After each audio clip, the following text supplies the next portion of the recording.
Hi everyone, this is me Sneha. Welcome to my new video.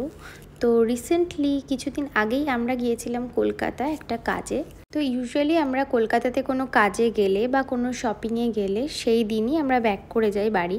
তো এই দিন যেদিন আমরা কলকাতা যাই সেদিন আমাদের কাজটা একটু বেশি ছিল, আর যে জায়গায় কাজটা ছিল সেখান থেকে একটা জায়গার দূরত্ব বেশ অনেকটা হচ্ছিল।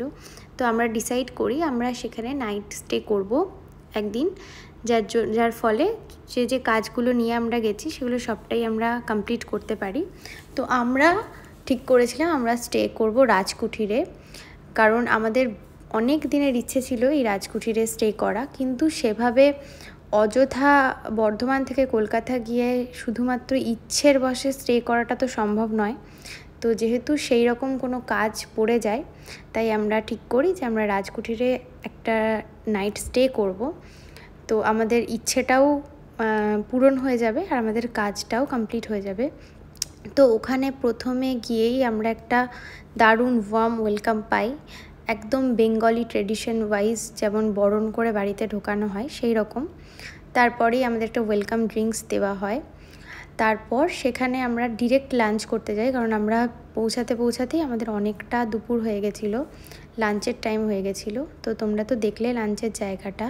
তারপর আমরা এই রুমটা নিয়েছিলাম, সেই রুমটারই একটা ছোট্ট ট্যুর করাচ্ছি। আর শুধু রুমটা বলে না, গোটা প্রপার্টিটাই একদম রয়্যাল ভিন্টেজ লুকে ছিল। তো আমাদের লাঞ্চ কমপ্লিট হওয়ার পর আমরা রুমে এসে একটু রেস্ট নিয়ে রেডি হয়ে নিচ্ছিলাম, কারণ ইভিনিংয়ে একটা শ্যুট হওয়ার কথা ছিল আত্মদীপ্তা আর পৌলমীদির।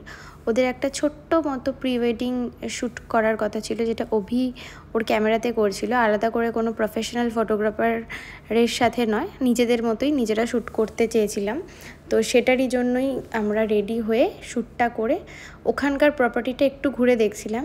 যেমন এই একটা জায়গা ছিল, এটা ওদের ওখানকার বার।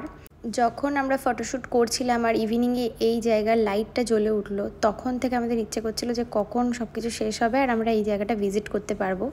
এখানে আমাদের হাতে ক্যামেরা ছিল, তাই ক্যামেরা নিয়ে কোনো রকম অ্যালাউ নেই, সেটা পেড একদমই। তো আমরা ক্যামেরাটা রেখে জাস্ট মোবাইলে একটা ছোট্ট করে শ্যুট করেছিলাম এই জায়গাটার, যেটা মোবাইলে দেখে ক্যামেরায় দেখে কোনো রকমই কোনো সুখ নেই যতক্ষণ না নিজের চোখে দেখা হচ্ছে। এখানকার রয়্যালটিটা আলাদাই। সব থেকে যেটা ভালো লেগেছে সেটা এখানের ঝাড়বাতিটা। শুধুমাত্র ঝাড়বাতি বা এই প্রপার বিল্ডিংটা বলে নয়, এই প্রপার্টিতে ঢোকার পর থেকে প্রত্যেকটা জিনিসের সাথে বাঙালিয়ানা ওতপ্রোতভাবে জড়িয়েছিল। এরপরেই যেটা একটা খুব সুন্দর জিনিস আমরা এক্সপিরিয়েন্স করেছি সেটা হচ্ছে সন্ধ্যা আরতি, যেটা সন্ধ্যে 6টা থেকে 7টা অবধি হয়। তোমরা এই ক্লিপে দেখতেই পাবে যে কি সুন্দর করে তুলসীতলায় আরতি করা হচ্ছে। অ্যাকচুয়ালি এই কনসেপ্টটা, যেটা মধ্যেখানে উঠোন, চারিপাশে বাড়ি, সন্ধেবেলায় তুলসীতলায় বাতি দেওয়ার, এই কনসেপ্টটা প্রায় বিলুপ্ত হয়ে গেছে, কারণ এখন কারোর বাড়িতে অত জায়গাও নেই যে এই জিনিসটাকে করতে পারবে। তো এটা আমি একদম আমার ছোটোবেলায় দেখে এসেছিলাম, আবার এখানে এসে দেখলাম, যেটা খুবই ভালো লাগলো। তার সাথে একটা অপূর্ব চা ঝালমুড়ি, আর চা ঝালমুড়ি খেতে খেতে সন্ধ্যার নাচ গান ছিল আমাদের উপরই পাওনা। সব মিলিয়ে অসাধারণ একটা এক্সপিরিয়েন্স করেছি আমরা রাজকুঠিরে, বিশেষ করে এই ইভিনিং টাইমে। তারপর আমরা এখান থেকে উঠে রুম যাচ্ছিলাম, তো সেখানে খেয়াল করি একজন অ্যাস্ট্রোলজারও তারা প্রোভাইড করছে যদি কেউ চায় তাদের লাইফ সম্পর্কে জানতে। তারপর আমরা রেডি হয়ে নিচ্ছিলাম, কারণ আমরা প্ল্যান করি যে আমরা ডিনারটা বাইরেই করব। তো আমরা গিয়েছিলাম পার্ক স্ট্রিটের সাইডে। তো সেখানে একটা পাবে গিয়েছিলাম, কারণ এর আগে কখনো আমি এটার এক্সপিরিয়েন্স করিনি। স্বাভাবিকভাবেই সেখান থেকে ডিনার করে ফিরতে অনেকটাই রাত হয়ে যায় আমাদের। তারপর আমরা মেকআপ টেকআপ রিমুভ করে তখন বাজছে অলমোস্ট 1:30, আমাদের হঠাৎ ফিল হয় যে আমরা ফুচকা খাবো। হ্যাঁ, অত রাতে আমাদের মাথায় ভূত চাপে যে আমরা ফুচকা খাবো, আর আত্মদীপদা আমাদের জন্য সেই ফুচকাই অর্ডার করে। ফুচকাটা এসছে রাত 2:15 নাগাদ, ডেলিভারি হয়েছিল। তারপর আমরা সেই রাতে ফুচকা খাচ্ছিলাম। এটা তো আমার জীবনের ফার্স্ট টাইম হয়েছে যে অত রাতে আমি ফুচকা খেয়েছি, তাও ডেলিভারি দিয়ে গেছে কেউ জোম্যাটোতে। এটা আমার কাছে একদম অবাক। তারপরের দিন সকালেই আমরা ব্রেকফাস্টের জন্য যাই, এটা কমপ্লিমেন্টারি ছিল আমাদের। তো অনেক কিছু ব্রেকফাস্টে ছিল, কিন্তু আমার সকালে একদমই বেশি কিছু খেতে আমি অন্তত খেতে পারি না। আর অর্ধেক জিনিস তো এগস আছে না এগস নেই, দেখতে দেখতেই আমার দিন কেটে যায়। তো খুবই কম সমই খেয়েছিলাম, লুচি, ঘুগনি, ছোলে, ডাল এসব ধরনেরই নিয়েছিলাম। তার সাথে ওরা চাটা এগেন কমপ্লিমেন্টারি প্রোভাইড করছিল, যে যত ইচ্ছে কাপ নিতে পারে। ওটাও অসাধারণ ছিল। তারপর আমি যেহেতু আমরা লাঞ্চের পর একদম ইভিনিং টাইমে এসেছিলাম, তখন আলো কমেই এসছিল, তো তাই তেমন কিছু শ্যুট করতে পারিনি। তাই সকালের দিকটা একটু চারিদিকটা ঘুরে দেখছিলাম আর একটু কিছু ক্লিপস শ্যুট করছিলাম। এরপর আমি রেডি হয়ে নিয়েছিলাম ওখানের সুইমিং পুলটাতে যাব বলে।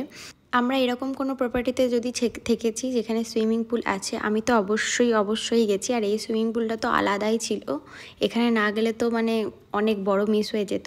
তারপর আমাদের চেক আউট টাইম হয়ে গেছিলো, আর আমি বেরোনোর সময় কিছু ক্লিপস নিচ্ছিলাম। যেমন একটা দুর্গা মূর্তি ছিল পাথরে খোদাই করা, একটা খুব বড় খাঁচা ছিল যেখানে কোনো পাখি ছিল না, কিন্তু দেখতে খুব ভালো লাগছিল। একটা বারান্দা ছিল যেটা একটা বিল্ডিং থেকে আরেকটা বিল্ডিংয়ে কানেক্ট করছে, এগুলো দেখতে খুবই ভালো লাগছিল। তারপর আমরা সাউথ স্ট্রিটের জন্য বেরিয়ে যাই, কিন্তু রাস্তায় যাওয়ার পথে ওখানে আমরা শুনি, মানে একটা ইনস্টাগ্রামে অ্যাড দেখি যে ওখানে JW ম্যারিয়টে একটা বড় এক্সিবিশন হচ্ছে, যেখানে অনেক রকমের ব্র্যান্ডস আছে। এই যে সেই এক্সিবিশন ফ্লোরটা, এটা আমরা একদম শেষ দিনে জানতে পারি, তাই মানে প্রচুর স্টক আউট হয়ে যায়, মানে এটা কিছুই স্টক ছিল না।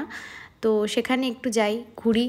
সেখানে তেমন কিছু আমরা পাইনি, কারণ এগেন বলছি যে আমরা শেষ দিনে জানতে পারি। তো এই কটা জিনিস কেনাকাটা, আর কি কেনাকাটা করিনি তা না, করেছি, কয়েকটা জিনিস কিনে আমরা আবার সাউথ সিটির জন্য বেরিয়ে যাই।